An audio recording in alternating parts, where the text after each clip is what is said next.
Welcome to Intangibles podcast. I'm Steve BERG, your host. Success is driven by how as much as by what. How we communicate, how we lead, how we relate to our environment are all vitally important. Intangibles is a podcast that explores the underlying traits, qualities, and behaviors that improve the how. This is accomplished by finding the people who have studied and been successful practicing these soft skills and having informed conversations with them to get to what is learnable. Let's begin. Christopher Voss, a former FBI hostage negotiator, is quoted as saying, "Emotions aren't the obstacles to a successful negotiation. They are the means." The definition of negotiation is a dialogue between two or more people or parties intended to reach a beneficial outcome over one or more issues where a conflict exists with respect to at least one of these issues. Most people, as they go about everyday life, face hundreds, if not thousands, of negotiations. Entrepreneurs likely face even more than that. With so much on the line, it makes sense that energy and effort should be spent at least to negotiate well. My guest today is Larry Chu. Mr. Chu is currently a partner at Goodwin Procter, simply known as Goodwin, a law firm with over 1,000 lawyers, where he leads the technology M&A practice on the West Coast. On the sell assignment side, his clients have included Qualtrics, Nest, and Oculus. On the buy side, his clients have included Box, PayPal, Informatica, Sony, Skype, McAfee, and Atlassian. He's also counseled a number of banks and private equity funds such as Morgan Stanley, Goldman Sachs, JP Morgan, Silver Lake, Andreessen Horowitz, and Kleiner Perkins. He has advised on over 200 transactions having a total value of over $125 billion. It's fair to say that Larry has been at the negotiation table for some of the most high-powered deals and understands how to navigate a negotiation. If I'm successful today, I hope we will find out if emotions really are the means to a successful negotiation. Mr. Chu, my friend, welcome to Intangible Podcast. Thanks for coming on. Thanks for having me, Steve, and Happy New Year. Happy New Year to you as well.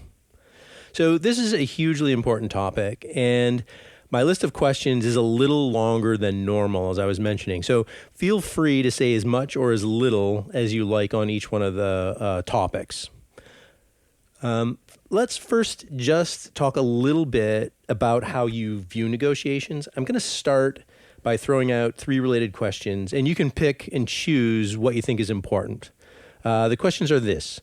1, do you have a negotiation philosophy? 2, do you think of negotiations as transactional or relational?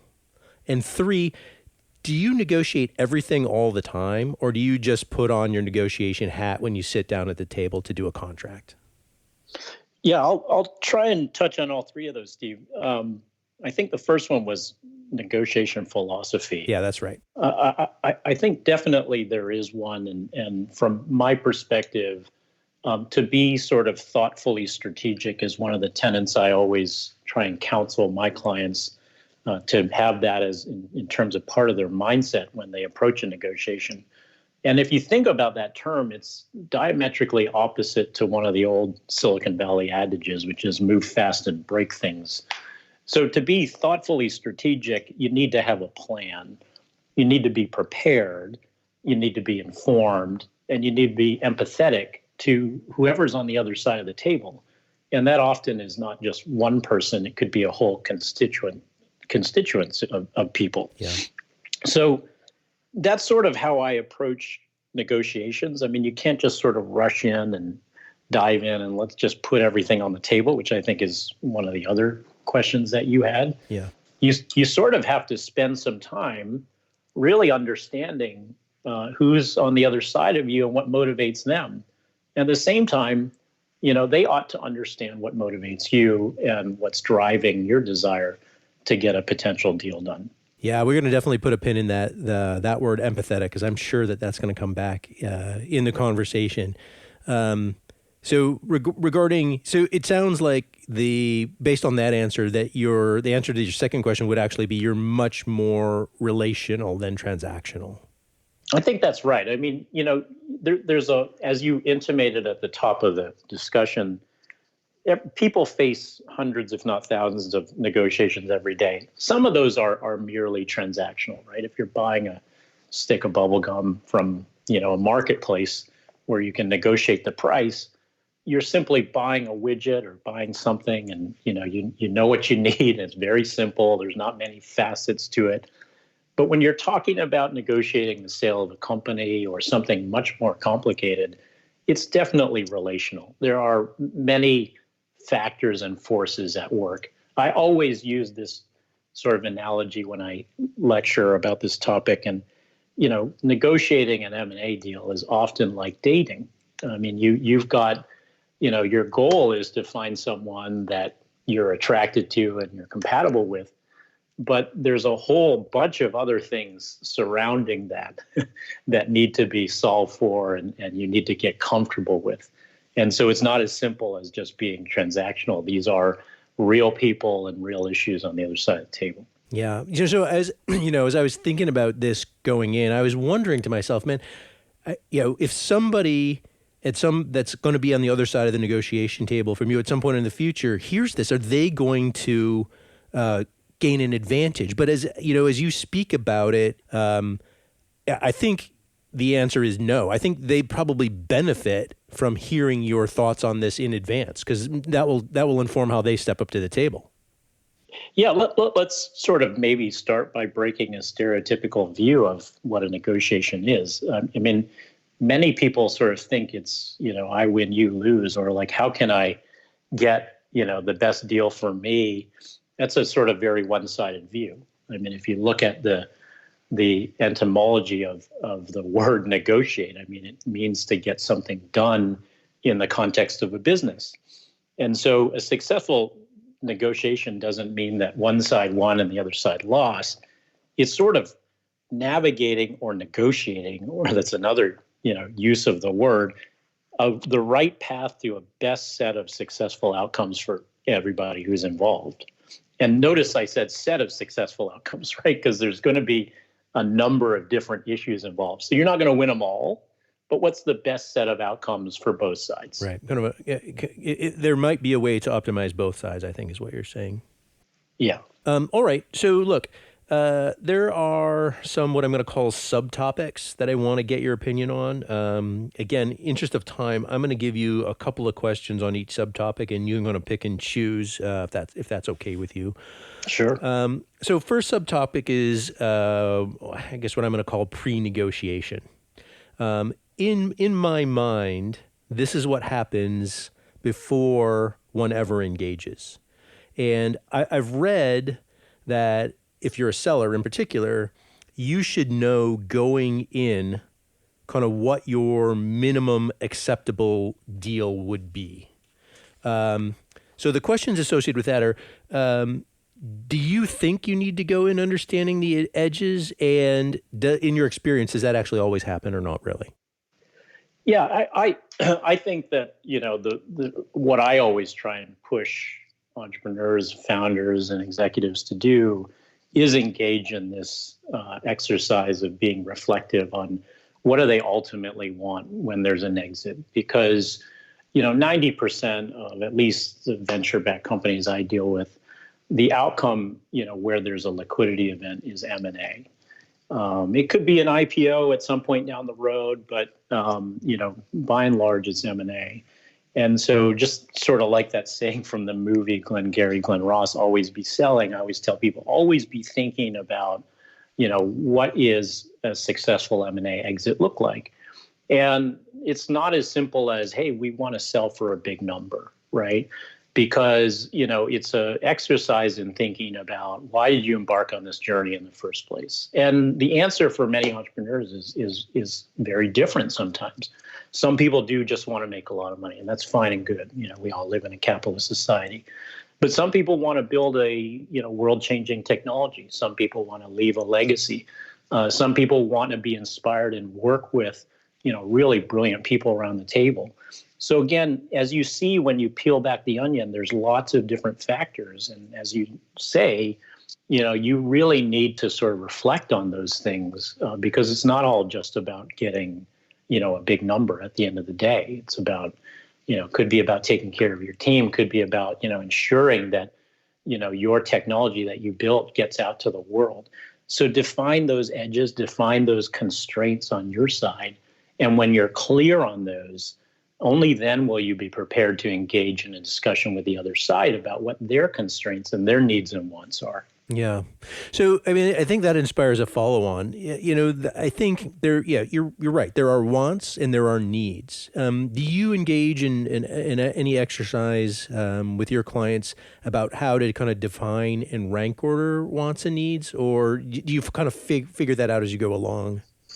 I think it's more of a process of, again, if you're approaching it in a tactical way, you're always going to have to dovetail your ultimate wants and needs with the wants and needs of whoever is trying to buy your company. So usually what I say to people is at the beginning of the journey, let's outline your objectives as opposed to your wants and needs. What do you want to achieve with this transaction, right? And one of those, as I said, is, let's get a good price, make our investors happy, put some money in the bank. But there oftentimes, especially in tech deals, there are other objectives. And so what are those objectives? And so within those objectives, then we can then further, as we understand a little bit more about the buyer, because I think a lot of these deals are less about, let's apply a multiple, to whatever the revenue is. Sometimes these companies don't even have revenue. But let's think about why these deals, in the context of each particular buyer, is bespoke and strategic to that buyer. And so you start to understand within these objectives, to achieve my objectives, what are wants and what are needs that, I absolutely have to have. Yeah, your job is to make sure that you understand the big picture so that you can you can help define those wants and needs along the way. It makes a lot of sense to me. Okay, the second subtopic that I want to talk about is actually negotiation process itself. Do you think of negotiations as a process with a beginning, middle, and end, or ask a different way? In your experience, do most negotiations follow some kind of a pattern, or does it each one is a little snowflake? I think you necessarily have to think about each particular deal, as I just mentioned, as bespoke and different, for various reasons. But all deals, I think, follow a similar cadence. There's definitely a beginning, a middle, and the end, and things that you want to achieve in each of those categories of time as a deal unfolds. But to sort of follow a process, by rote and say, hey, we need to apply these points at this stage or do these things at this point, I think you would be doing yourself a disservice. Each deal should be and necessarily is different because it's a unique strategy of why the deal is taking place. And more importantly, I think this goes to your point about, is a deal transactional or relational? Especially in tech, one of the most important components of any deal is the people involved, right? The people bring a lot of the value, and you have to be really aware of who those constituents are on both sides of the table. So, that's sort of mostly, I think, what makes each deal a snowflake. Okay. All right, so let's look at the beginning, middle, and end. One of the things about the beginning, there's this like little squabbling around, taking control of the negotiations. Do you think it makes sense to kind of, make the moves to be in control by kind of being first and setting the agenda, or? Yeah, I mean, does that even work, or do you lay back and kind of and see what happens and what the other person puts on the table first? Yeah, I think there's a number of different facets here too, and what I like to try, especially if I'm on the sell side, what I like to try and control is the rhythm and the cadence and the timing of the deal, right? You've probably heard the old saying, like, time is not a deal's friend, and that's true for both the buy side and the sell side, right? So at the very beginning, I think, parties are served well by setting a timing agenda, or at least in their minds, understanding, what the rhythm is that they want to play to. But otherwise, I think that people should respect and understand that on the buy side, at least sophisticated regular buyers in the market are going to have a playbook. And that, by that I mean they're going to do deals the way they do deals. There will be certain things they need to figure out at the beginning, the middle, the end. There will be constraints that they'll have to work with, whether they be approval constraints or issues in the deal or terms. And so just really trying to work with that and understanding that at the very beginning is super, super important. It's really understanding how a buyer likes to do their deals. What is the construct and context? Mm-hmm. Yeah, I think we're in venture capital. We're a little more mercenary. Our expression is time kills all deals. All right. So I'm staying with the beginning of the process again. Do you start by clarifying what you're actually negotiating? Or is that usually just incredibly obvious? Because some people kind of try and get in front of that. They negotiate what they're negotiating. Yeah, I guess I'm trying to understand really what you mean by that question. Rather than that, let me put it a different way. I think you start at the beginning by trying to achieve a couple of things.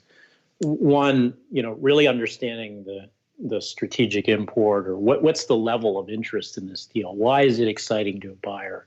Why is the seller interested in exploring a deal, right? So even before that, again, I go back to my dating analogy. Is there an attraction? And if so, why? Right? That's sort of number one. And number two, trying to create a symmetry around information, right? I think sometimes especially in the early stages, on the sell side, entrepreneurs tend to get excited. And like when they're raising venture capital, they're always sort of in sell mode. Here's what's great about our company. Let me tell you about our company. Let me do a big, long management presentation. Let me show you why we're so awesome and you need to buy us, right? That's all fine and good. I think it's a necessary part of the early stages of this dance. But at the same time, what I always tell people is ask as many questions of the other side, of the buyer, as they ask of you. And why is that? Because if you don't really understand what's motivating them, right, then you're really not, you're going to have an information disparity. On that point, I recently had a founder realize that there's a difference between listening and active listening. And he said, we were listening to every concern and defending ourselves brilliantly, and that was exactly the problem. He said we were spending far too much trying to pitch our view of what was right without understanding of what the other side saw as the value. Right. Yep. And it sounds like that really resonates with you. By the way, you totally let me off the hook on that. You're like, I might ask you to clarify the question. I think you already answered the question. I was stumbling kind of toward the granularity with which you begin. And, I think you answered it. You start a little bit big picture and then you work to the details after that. So I think we're good on that one. All right. I'm going to move kind of to the middle of the process, or at least as I understand the middle of the process, and correct me if I'm wrong. Early on, it seems to me that it's important to establish, one, that you're actually willing to enter a deal, and two, that you're actually willing to walk away from the deal. I was going to ask if you would agree to that, but as I've listened to some of your answers, I'm not so sure that that's how you approach it. How do you approach it? And maybe if the answer is yes, that's correct. Then if there's any tactics associated with, that specific amount of granularity. Yeah, I actually agree with that. But the way that manifests itself, I think, there's important nuances. So I think part of being thoughtfully strategic is making sure that you are clear about what your, goals are, your objectives, as I said earlier. So it's not so much about saying overtly, hey, I'm really interested in doing a deal, but by the way, you should know that I'm willing to walk away. Yeah. I think that's something you should never do because it's just too overt. I mean, it causes friction. So, instead, I think, you show that you're willing to enter into a deal by asking a lot of questions, by saying, hey, here are the things that excite me about where I am in my business. Here are the things that concern me about where I'm in the business, right? And what can you guys bring to the table, buyer, right? Can you help me accelerate some of my goals? Can you help me mitigate some of my risk? Can you help me reduce the variables that I might face in the next few years by combining with you, by selling to you? That sort of lets people know that you're thoughtful about why we're doing this deal in the first place, and it's going to get you some valuable information. But at the same time, you need to sort of express that you are confident in remaining independent. And that's a way of saying, hey, I'm willing to go down my own path. Let's not try and hide the fact that there are vulnerabilities and anxieties, right? Let's put them on the table. But let's also at the same time show confidence that you also have a plan, right, to meet those challenges head on as an independent company. And so by doing so, by sort of fashioning the dialogue in that way, I think you've achieved both of the objectives that you mentioned. Yeah. You're willing to do a deal, and you're also really confident in remaining independent. Therefore, you don't need to do the deal. So look, I'm gonna detour here a little bit toward the walking away, and you're very careful to couch it in a non-negative way. So you'll forgive me if I'm asking the questions clumsily, but I want to dig in a little bit more on the how a deal ends. One thing that I've heard is if you end a deal, you should really truly be done, kind of with no hope of salvaging the deal. And another school of thought is, that's just a tactic. It sounds to me like you don't ever view, maybe it is a tactic, but you never view that as a tool you want to take out of your toolbox. Yeah, you try and use it very, very rarely, right? Because you want to have the bias in a negotiation be, I'm being constructive, I'm moving the ball down the field, I'm trying to solve problems, not I'm going to threaten you by walking away from the table. But if you have to, I think you're absolutely right, Steve, in that you should be prepared to not bluff, right? If you're going to walk away, you should be prepared to walk away, right? I think that's the only situation in which it actually works. However, that being said, what I always try and counsel people to do is leave people with enough information and context of why, right? Mm-hmm. So that they can then decide for themselves, because nobody is a mind reader, right? They could think, well, you're just being emotional, you're walking away, and therefore I'm not going to succumb to that tactic. Yeah. I think their initial presumption is going to be that was a tactic, or that was something to really sort of shake us up. But if you say, look, I'm really sorry we tried. These are things we said were needs. We tried creative solutions and just not getting there. I have these constraints. That's why you make sure you understand. I'm sorry we couldn't get a deal done. I hope we remain friends. See you, right? And I'm short shrifting it all, but as long as they have the information so that they can then make a decision around, okay, I understand these people aren't just being emotional. Should we come back to the table? If they come back, then you really know that that they heard you. Mm-hmm. So I mean, you don't want to go too far down. I'm staying with this notion just for a second, one second longer. You don't want to go too far down the path if there's things that you've encountered that are, I'm going to call them deal breakers. I'm sure you would call them something else. But at the same time, you don't want to just clunk those onto the table first thing and scare the heck out of everybody.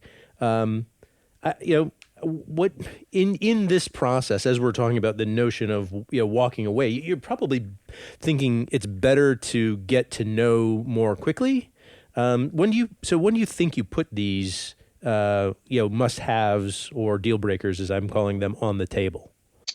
Yeah, I think that it's important in your three phases of a deal that very early you sort of express again in a way of saying these are really objectives of mine and really important goals right, on the table, so you have something to point to that isn't concrete, because this is going to evolve. And in my mind, I always sort of try and, very simple at term sheet stage, break it down into three buckets, right? One is price certainty, right? Two is deal certainty, right? And three is human issues. And I find by and large, most issues fall into one of three buckets. So you could say something like, hey, like deal certainty is really, really important to us. Like we have a potential to raise more money and really, grow exponentially over the next couple of years. So I can't be spending 3, 4, 5 months on doing a deal. And if I, go forward with you, right, the deal can't be like Swiss cheese. It can't have a lot of conditions that give you walk rights, so that I'm uncertain whether you're going to show up at the altar or not at the end of the day, right? Say something like that without being really, really specific, right? When you get into the details, how that manifests could be, well, if they say, look, I really need you to get this consent from, just call it X third party because it's a license we think is important, or I need you to, settle this pending litigation before I'm ready to close. And you say, look, remember I told you deal certainty is paramount, right? Yeah. And so we've got to find another solution to this because I can't have this hold up the deal. So I think when you sort of telegraph to someone, the objectives that are important to you, it's easier than in the middle of a deal when you understand a little bit more and you have maybe some things to address that are really important or needs on their side. You can say, look, I understand this is important to you. As I told you, this is important to me. These points, are a subset of my deal certainty objective. I'm going to give you these, right? And so, we then put it on the table at a time where we're already in a dialogue and we know more about each other. I think that there's really brilliance in that, right? But you say I'm putting my objectives on the table, things that I need to accomplish. In a way, they are your deal breakers, right? So you haven't done it in a negative way; you've done it in a positive way that you can then push. You can then point to your objectives without going, "Ha, this is my deal breaker," and you have broken the deal. I think that is probably a way that you're going to get success significantly more often. Yeah, and people are often open to having dialogue about harder issues at a time when there's more deal momentum, right? So if you throw everything on the table at the beginning, you're impeding that momentum from getting going. Yeah. All right. Enough of that detour for the time being. The third subtopic, and I actually only have one question on this particular one, is communication. And I was reading that 7% of communications are carried out through your actual words, 38% are through the tone of your voice, and 55%, an overwhelming majority is body language. Do you think? Has this been your experience that people won't necessarily tell you what what their issues are? I'm really glad you asked this question, Steve. I believe in this 100%. And as you remember, when you asked me sort of, hey, would you be willing to do this? I say, I really want to do it in person. Yes. And, I think in this day and age of, Skype, which is great, but all manner of electronic communications that allow people to be anywhere, what we've lost that's inherent in our tens of millions of years of evolution is really getting in a room together to read people's body language, right? That's number one. You learn a lot from people's gestures, their eye movements, how they hold their hands and their body. Secondly, I'm a firm believer that when you carry out a discussion or a negotiation over the phone, that gives people permission to be more aggressive because you can't see each other. You're talking into a piece of plastic and metal, right? You're not talking to a human. And so I think it's 100% whenever, there's a tough, complex negotiation or whenever we get into a real tough spot, I always like to just say, hey, let's all get in a room together, right? The third reason, which I just remembered and I forgot, right? As you can imagine, like even when I'm talking to you now, I have my laptop in front of me and I'm watching the emails pop up, right? People are distracted in this day and age. I mean, there's like a lot of stuff going on. And I read something, at the beginning of this year, a couple of days ago, when, about how, people misunderstand other people often because they impute that either there's ill will in something they said or they're just an idiot, right? But oftentimes it's because they have a million things going on, they're distracted, or they have anxieties about other things that they're dealing with. And if you get in a room, you can be largely successful in trying to get rid of all those other distractions. And I think that goes a long way to having people actually be a little bit more collaborative. So wait, you mean you're looking at your emails as they come up on your screen while you're doing this? With one eye. Okay. Look, I think we're doing pretty good. I think we're a little past halfway in my mind. So on to the subtopic of biases, which is, by the way, one of my favorites. So some people will tell you that you should keep all emotion out of negotiations. Others say inspire their emotions and control your own emotions. And then still others will say that being unemotional is actually impossible. Not to mention that sometimes being emotional is a negotiating tactic in and of itself. Where do you come down on the emotional component of negotiating?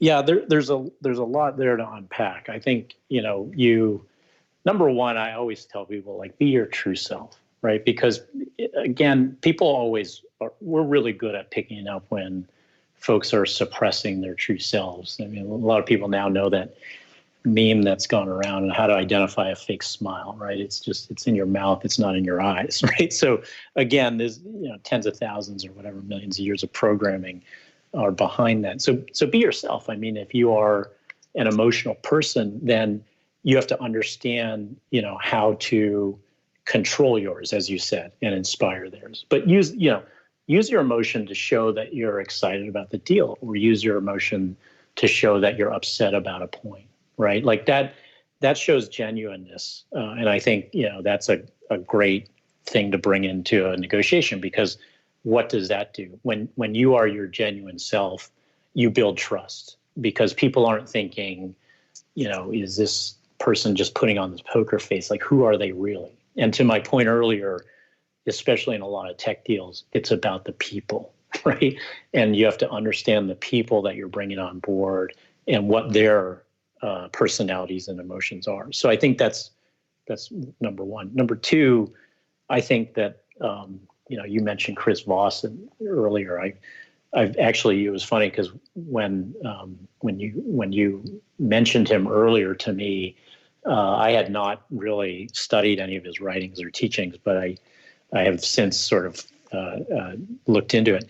And he has this principle called tactical empathy, yes. Right? And I think it's a really, really important thing, because I think that without using emotion to sort of build a bond or a bridge to whoever's on the other side, you can't really get the information you need out of them. You can't really discover, what really they're all about. So I think emotion, when well used, right, is very powerful in negotiations. Yeah. And just to clarify on that, tactical empathy sounds like, oh, you just butter the other side up and then they'll give you what you want. You really should be using true empathy, just employed in a tactical way. For anybody who's, just wondering about that, and they can go look up Chris Voss and find that out themselves. So what about it sounds like you only get into negotiations with like true, lovely individuals. What happens? Not true. What happens when folks try to deceive or lie, whether they know they're doing it or not, when you're negotiating a deal? How do you a bad actor isn't necessarily, that's not a full-on bad actor, but, some people will gild the lily along the way. How do you deal with this in the context of, remaining a gentleman and negotiating? Yeah, like unfortunately, that's something that happens. And I think, again, to go back on principles we've touched on, really it's sort of how do you discover that that is a lie? Well, you discover it by, really engaging in a dialogue, understanding, like if they say something to you and you say, well, I hear, that sounds like a deal breaker. That sounds really important. Can you tell me why? Right? Or can you tell me, what's the rationale behind it? Because I really want to understand, right? So therefore, you're not confronting them with what you think is a lie. You're trying to let it come out. And if you do sort of discover that it's not truthful, I always say, if there's a way to sort of say, hey, I don't think this is, above board. I don't think this is if there's a way to let them gracefully walk out of it, because in my experience, in the instances this has happened, it doesn't happen a lot, but it does happen. I think people do it on the other side for tactical purposes. They're trying to see if you'll bite on that bait, right? Or they're trying to win a point, right? To again, what we talked about at the beginning, a lot of people view negotiation as, how many points did I get? How many points did you get? Yeah. Right? Yeah. And they're doing it for a wrong reason that's not conducive to getting a deal done. So, if your objective is, hey, this might be something that is a personal trait of the person that is sitting across the table from me, that doesn't necessarily need to tank the deal.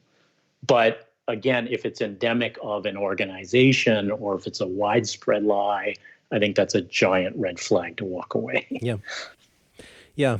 And you know what I want to point out? I'm just going to take a half a step back. And one of the ways that you do this, and probably one of the reasons you're so successful, is, as I've listened to you answer these questions, your word choice is exceptional.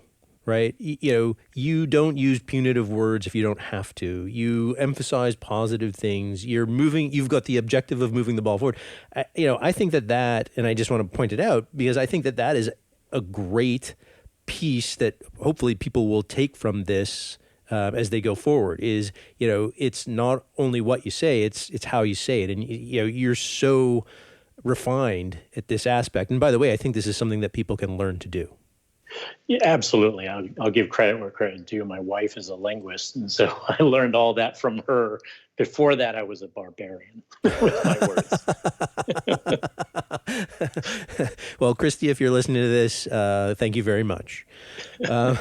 So, all right. So, you touched on cadence, wanting to control the cadence, and so I'm kind of getting to the tail end of the discussion on bias. But how do you slow things down when you need to slow things down? How do you control the cadence?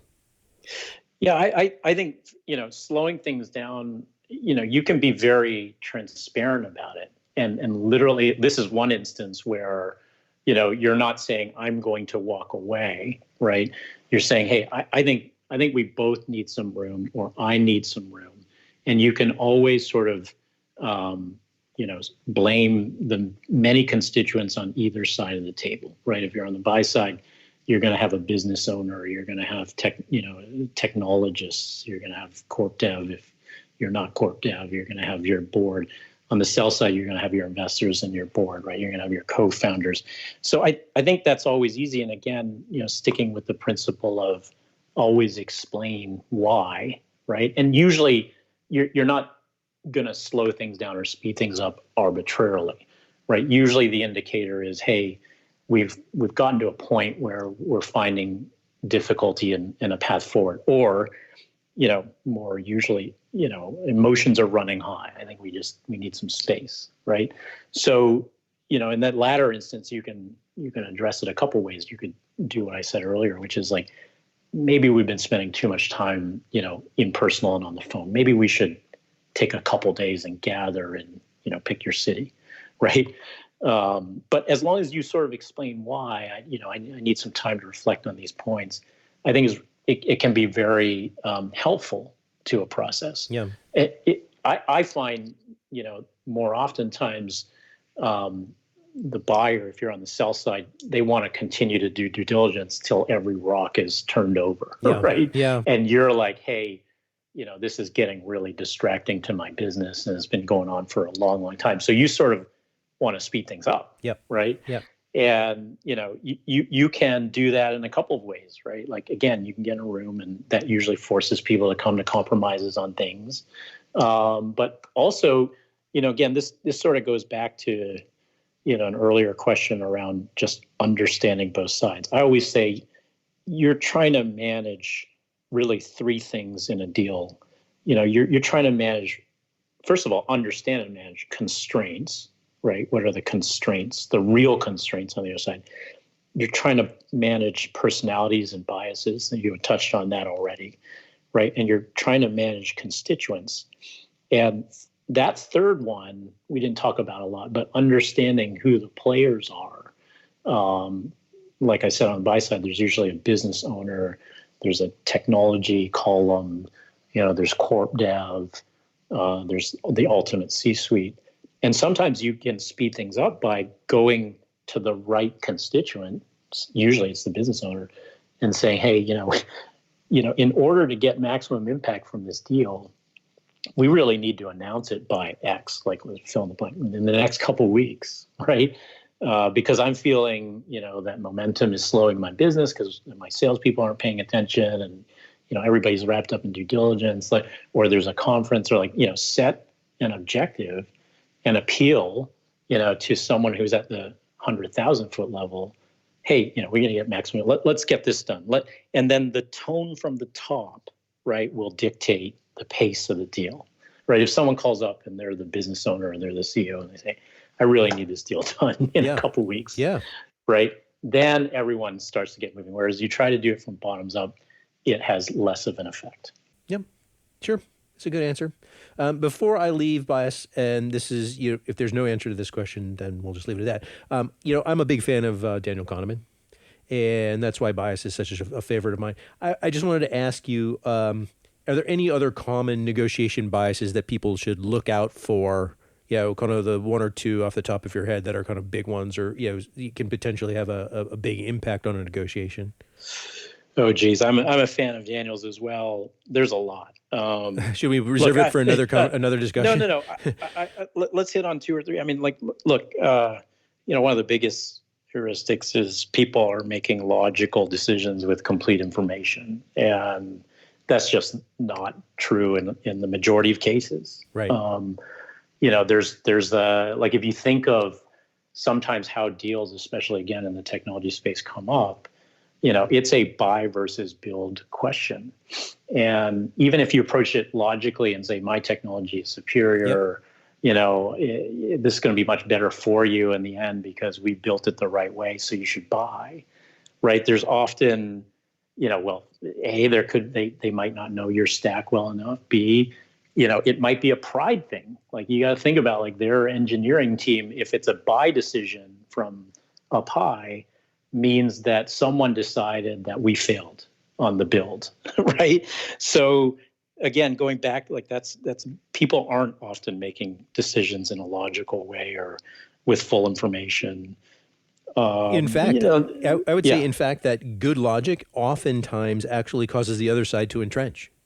Right? Absolutely. You're like, hey, we're right. And the other side is like, oh, you might be right, but we're not going to have it shoved down our throat. So, no.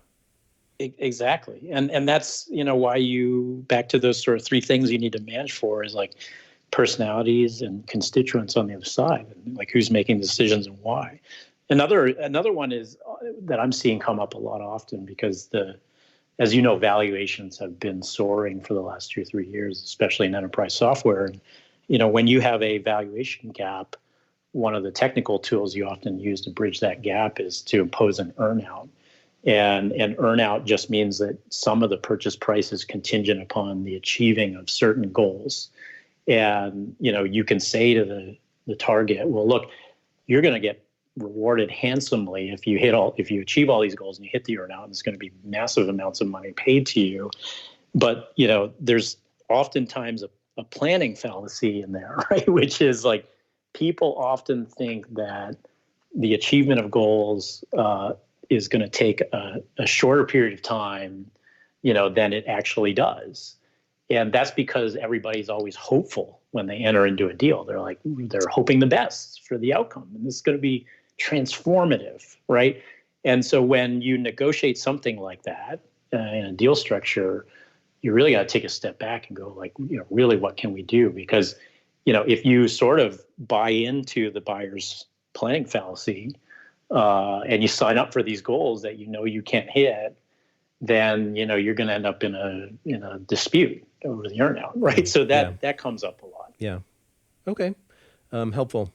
So look, I'm going to move on from biases. I had a couple of questions about the deal. We've actually covered a couple of things, but I've got one that's kind of remaining.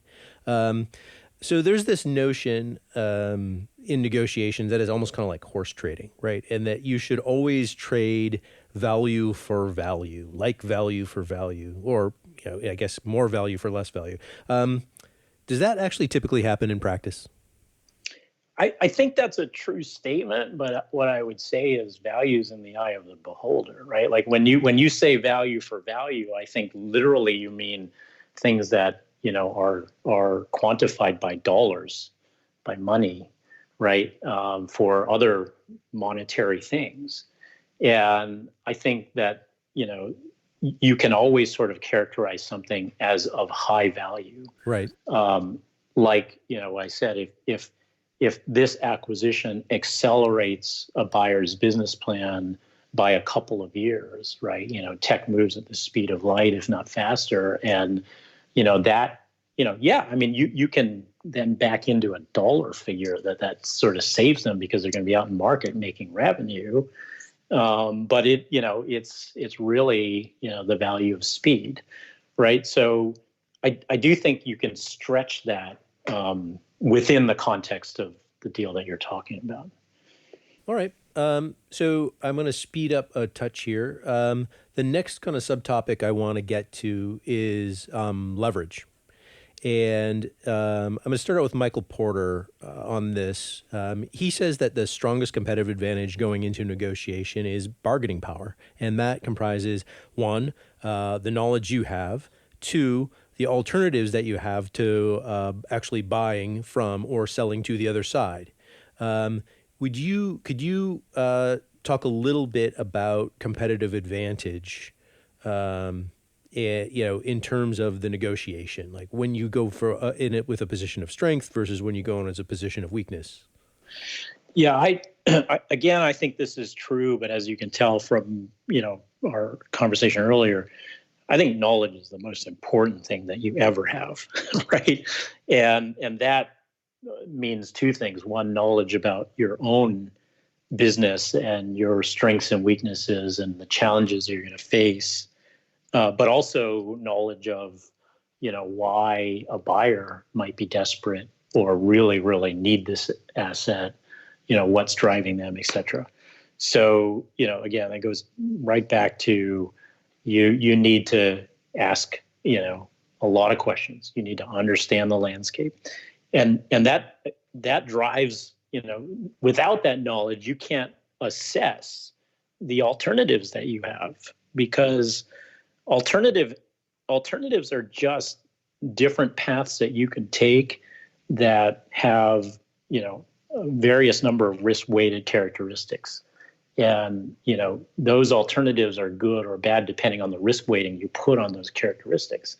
And you can't really assign a proper risk rating if you don't have the right level of information. So, go back to the knowledge, right? And so knowledge then inspires confidence, and confidence inspires bargaining power. Because I think, again, being confident in the choices that you have and the position that you are in, right, is something that, if you project it to the other side and they believe it and they understand it, that puts you in a really strong position. Well, so I mean, I think that there's a component in there that I try to remind myself of as frequently as I can, which is intellectual honesty, right? So knowledge is one thing, but assigning the true proper value, and again, this goes back to bias a little bit, of what you have and what you don't have, I think that is also a significant part, being able to tell yourself the truth. About where you really are. And that actually leads me into my next question is, all right, so you've told yourself the truth. What happens if you're negotiating from a position of weakness? How have you dealt with that in your past? Yeah. Yeah.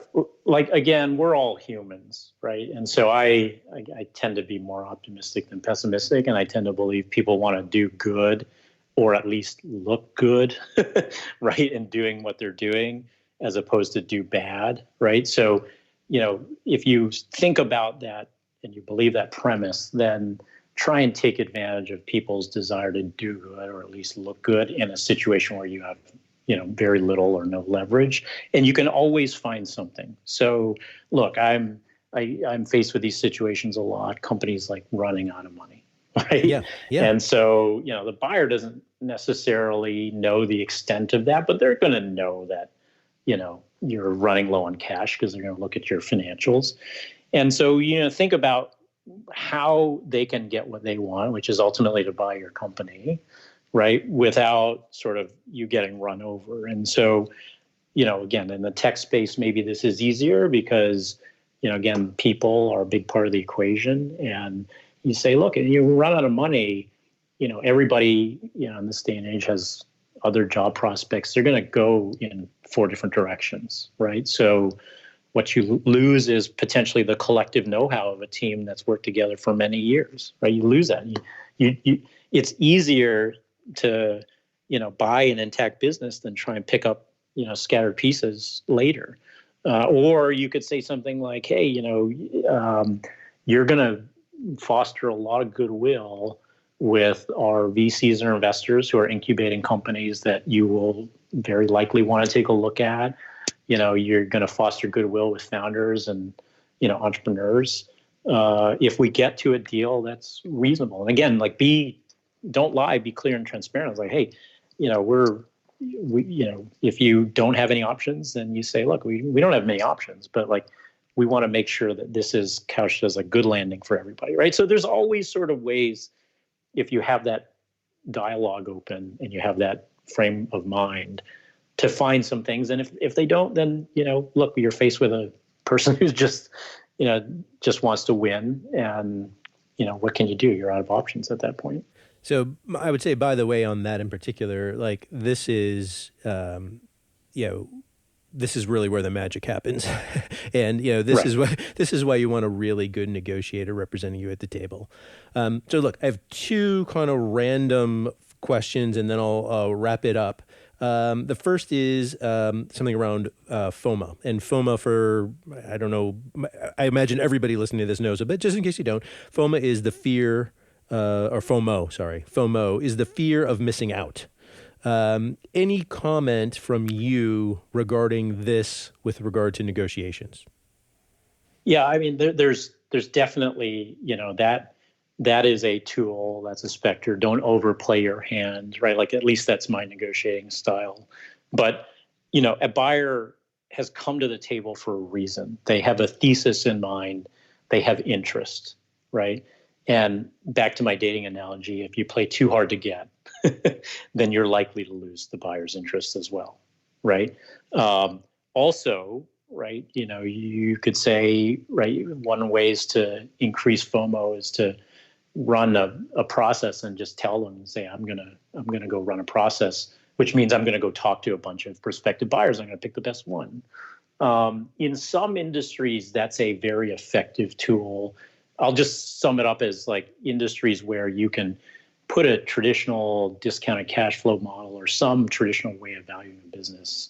Because in that respect, you're more, to your initial question, thinking about it in a transactional way rather than a relational way. Yeah.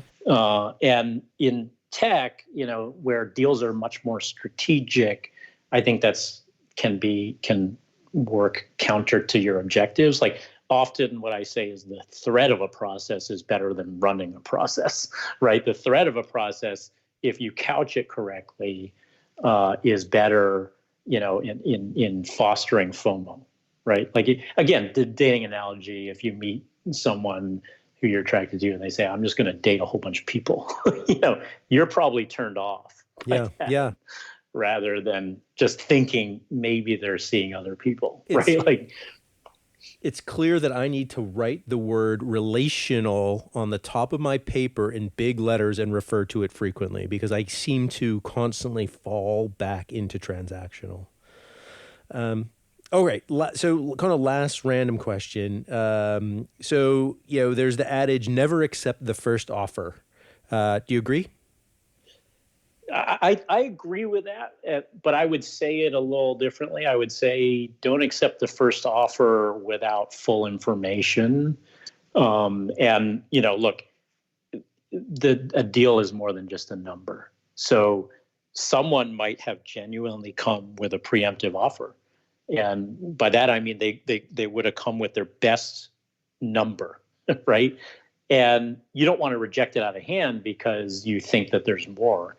If you think that that's an attractive number and like, hey, you might want to just get the deal done at that number, but you don't understand all the other factors, like to my point earlier, what makes the purchase price certain? Like, are there a whole bunch of purchase price adjustments that make that number not the number, right? Yeah. Is the deal uncertain because there's Swiss cheese conditions and they can just walk, right? So you might accept, and there's a very famous deal I won't mention, but and one of the entrepreneurs I respect a lot, he did accept the first number, but he said, look, thank you for the offer. I need to understand the fullness of your offer before I respond. And I always think that's a good response. You're not rejecting it out of hand. Right. You're saying thank you, but there's a lot unsaid. So I need you to sort of say what's not on the page. Very good. Very good. Okay. So we are at the end, and at the end, I always ask 3 questions to let the guests kind of have the stage for a second. The first question is there something about the topic that you feel like we glaringly omitted that you can't have a discussion on negotiation without talking about? Anything in particular that you'd like to address that we didn't cover? I think this was really good and I enjoyed it. I think the one thing I would say is, again, putting this in the context of you're a founder and you're looking to, do a deal potentially to sell your business. One of the things I often find founders make the mistake of is, they think that this is not, their job to negotiate. And this is the most important job you can do for your company. So approach negotiating with the same passion you've used to approach building your company. And that means, take interest in the issues, right? Like oftentimes I see founders go, well, this is a financial issue, so I'll let my bankers sort that out for me, or this is a legal issue that my lawyers raised. And the moment you demote those issues, number one, you don't pay attention to them and you're not informed. And number two, you abdicate the responsibility to others. And I'm not saying that, negotiating is a team effort. It is. And you're going to need, really good technical lawyers. You're going to, you may need a good banker. You definitely need a strong financial person, a CFO. You're going to need buy-in from your investors and your board members. But, always be in control as the founder or the CEO or the person who's in the middle. Be informed, be effective, be passionate about, what's being negotiated. Because again, back to the earlier point of you need to convey that to the other side. And the moment they think that you don't care, they don't care. Putting on my VC hat for just a second, let me add hallelujah.